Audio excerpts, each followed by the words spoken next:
Tak hanya memasang target lolos ke Piala Dunia, pelatih timnas Patrick Kluivert berupaya memboyong pemain keturunan Belanda, Jairo Ridderwold untuk memperkuat Garuda. Selengkapnya kita bahas bersama pengamat sepak bola Muhammad Kusnaini dan Kesit Handoyo. Selamat petang semuanya. Selamat petang, Selamat Cindy. petang, Cindy, Bung Kusit.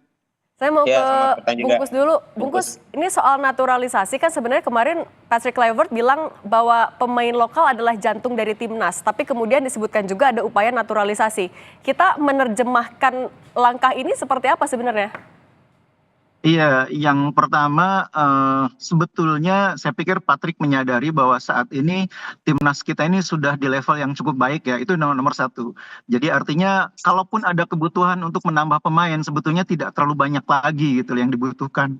Bahkan kalau mau kita sebut lebih detail, kalaupun ada tambahan yang kita butuhkan tuh sekarang sebetulnya mungkin tinggal 1-2 posisi.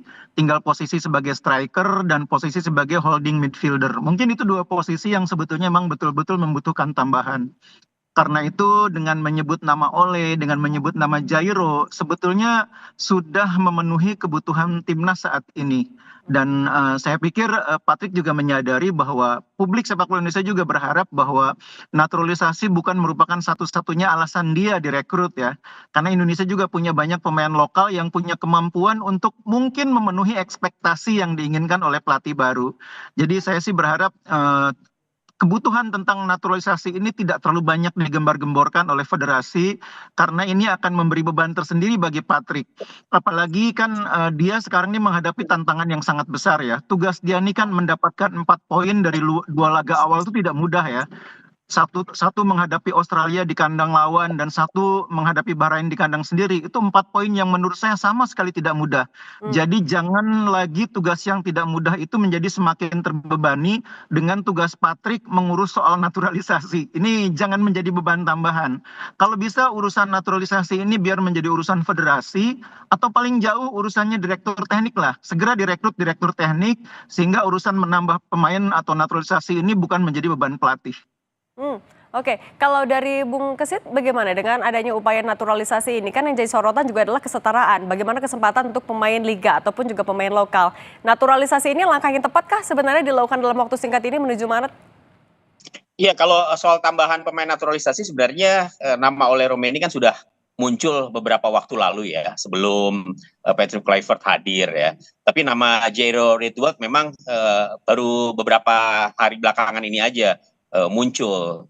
Dan saya kira kalau kemudian, saya sepakat apa yang disampaikan oleh Bung Kusnaini ya, bahwa memang sejatinya pada saat ini konsentrasi yang atau fokus yang lebih diarahkan oleh Kluivert adalah bagaimana, termasuk juga PSSI ya, bagaimana kemudian tim kepelatihan ini segera melakukan inventarisasi lah, bagaimana sih sebenarnya tim nasional Indonesia kelebihan dan kekuatannya, bahwa ada pemain yang perlu ditambah. Saya pikir juga tidak semua posisi kemudian harus mendatangkan lagi pemain-pemain naturalisasi. Betul, yang diperlukan pada saat ini adalah pemain tengah ya, central defender, khususnya gelandang bertahan, dan mungkin Jairo Ridderwold adalah pemain yang menjadi pilihan pada saat ini. Kemudian oleh Romeni saya kira juga dia kan sudah oke ya, hanya tinggal mengurus saja kemudian bagaimana proses naturalisasi itu segera dilakukan. Artinya nama Ole Romeni dan Jairo Ridderwold ini sebenarnya sudah tepat melihat dari performa dan kebutuhan timnas? Ya sejauh ini 2 nama itu sih menurut saya bisa dijadikan alternatif ya untuk tambahan dari pemain naturalisasi Indonesia. Oke. Kalau dari Bungkus sebenarnya untuk mempertajam skill dari pemain liga juga agar tidak kalah dengan diaspora, agar ya tadi kesempatan kesetaraan yang sama, apa yang bisa dilakukan Patrick dengan, ya kan kita juga tahu dia mau balik lagi ke Eropa, baru Februari balik lagi ke Indonesia. Iya, sebetulnya itu yang agak saya sayangkan. Kenapa nggak langsung melakukan roadshow gitu ya? Kenapa harus pulang dulu? Jadi lihat dulu komposisi pemain yang ada di liga kita, lalu bicara tentang kebutuhan yang tidak mungkin dipenuhi dari kompetisi domestik ya. Logikanya kan harusnya begitu. Kalau ada yang di domestik dulu, kita nggak perlu cari di tempat lain gitu ya. Nah ini kan baru akan lihatnya bulan Februari nanti, baru sekitar tanggal 8 gitu ya. Ini agak sedikit disayangkan, tidak bisa segera langsung melihat, kan kompetisi kita juga sedang bergulir ya. Jadi sebetulnya masih bisa melihat beberapa pertandingan kalau mau ditahan dulu sebentar ya. Nah, tapi apapun sudah diputuskan, tentunya kita menghormati agenda yang sudah disusun. Tetap prioritasnya menurut saya adalah Patrick harus melakukan asesmen dulu. Materi pemain kita ini seperti apa? Kan dia sudah sekarang sudah bisa meminta PSSI untuk segera mengkomunikasikan kepada dia siapa asisten yang akan membantu dia nanti. Nah, asisten lokal inilah nanti yang akan banyak berkomunikasi dengan Patrick apa-apa saja yang saat ini sudah dimiliki oleh timnas, yang masih kurang apa saja, dan kemudian pembenahannya perlu dari sisi apa saja. Dari situ baru kemudian dibuat analisis dan kemudian solusi bagaimana mengatasinya. Kemarin yang sudah kita tangkap ini kan Patrick ingin bermain dengan formasi 4-3-3. Nah, itu pasti akan menciptakan kebutuhan. Nah, karena selama ini kita bermain dengan 3-4-3, sekarang 4-3-3 akan membutuhkan satu tambahan di sektor gelandang. Dan pemain yang saat ini ada di timnas memang agak tipis di sektor gelandang. Yang sering dimainkan oleh Sintayong ini kan tidak lebih dari Tom Haye, kemudian ada Nathan Chuaon, Ivar Jenner, Ricky Kambuaya pun kadang-kadang ya. Karena itu pemain regulernya kan saat ini baru Tom Haye dengan Ivar Jenner. Kalau main dengan 3 gelandang, memang butuh satu gelandang lagi yang kuat. Makanya Patrick menyebut nama Jairo. Tapi kalau misalnya Patrick sudah melihat liga kita, belum tentu juga loh dia nggak tertarik dengan pemain lokal yang ada. Kita punya banyak gelandang yang bisa main di posisinya Jairo, dan tidak mustahil juga menurut Patrick bisa memenuhi ekspektasi dia. Jadi saya memang sangat menyayangkan kalau dia tidak sempat lihat dulu liga sebelum pulang ke Belanda, karena ini mungkin nanti akan bisa mengubah penilaian dia terhadap pemain-pemain lokal. Nah, Bung Kesit gimana dengan kehadiran yang tidak 100% di Indonesia karena ada keperluan juga di Eropa yang bisa dimaksimalkan dengan waktu yang tersisa ini apa aja oleh Patrick? Iya, tadinya saya pikir juga kehadiran Kluivert akan bisa langsung ya melihat dan roadshow ke klub-klub Liga 1 yang saat ini kan baru main ini. Ya, putaran kedua baru saja berlangsung, artinya masih fresh ini.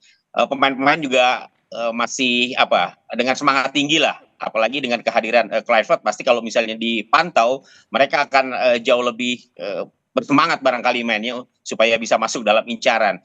Tapi ya itu tadi bahwa jadwalnya ternyata baru Februari nanti ya, 1 bulan setelah kompetisi Liga bergulir di putaran kedua ini, Kluivert baru kembali hadir. Saya pikir waktu sebulan ini ya sayang begitu ya kalau kemudian tidak dimanfaatkan untuk memantau lebih awal pemain-pemain lokal Indonesia yang berkiprah di Liga 1 ya. Ini sesuatu yang menurut saya sangat disayangkan begitu. Kenapa baru Februari dia meninjau itu? Jangan-jangan nanti di Februari dikhawatirkan tertunda lagi begitu. Apalagi juga dia pasti juga kan akan memantau pemain-pemain Indonesia lainnya yang saat ini juga berkiprah di klub-klub Liga Belanda ya, seperti Mads Hilgers, kemudian juga Verdong atau Tom Haye, Eliano Reinders, kan semuanya bermain di Liga Belanda ya. Jadi menurut saya juga prioritas kalau kemudian jantung tim nasional Indonesia adalah pemain-pemain lokal ya, sejatinya pemain-pemain Indonesia yang saat ini sedang berkiprah di kompetisi sudah bisa langsung ditinjau gitu, sudah bisa langsung dipantau.